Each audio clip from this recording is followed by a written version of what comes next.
Hi hello வணக்கம். எப்படி இருக்கீங்க? நல்லா இருக்கீங்களா? காலையில் எல்லோரும் இப்போ நான் என்ன பண்ண போகிறேன்னு பார்த்தீங்கன்னா, சீத்தாப்பழம் சாப்பிட போகிறேன்.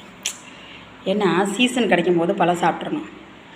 அந்தந்த சீசன் கிடைக்கும்போது அந்தந்த பழம் சாப்பிட்டோன்னா நம்மளுக்கு வந்து ஆரோக்கியம். ரெண்டாவது, ஆரோக்கியம்னு நம்ம மொட்டையாக சொல்கிறோம். ஆனால் அதுக்குள்ளே நிறைய விளையுது. நம்மளே பார்த்து பண்ணுறது கூட எஃபெக்ட் ஆனதாக தான் இருக்குது. நம்ம சாப்பிட்ற சாப்பாடு கலப்படம் அதிகம். அதெல்லாம் நம்ம உடம்ப இது பண்ணுதுன்னா ஆரோக்கியம் பாதுகாத்துக்குதா? இல்லை.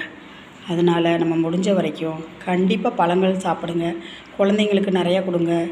சீசன் வாரியாக சாப்பிடுங்க. ஏன்னா அப்போ தான் வந்து நம்ம வந்து கொஞ்சம் ஹை லெவலில் இருக்கவங்க எல்லாம் ஓரளவு வாங்க முடியும். கொஞ்சம் லோவானவங்க வாங்க முடியாது இல்லையா? அதனால சீசன் வாரியாக சாப்பிட்டோன்னா கொஞ்சம் ஈஸியாக பழம் கிடைக்கும். விலையும் குறைவாக இருக்கும். லைக் பண்ணுங்கள், ஷேர் பண்ணுங்கள், கமெண்ட் பண்ணுங்கள்.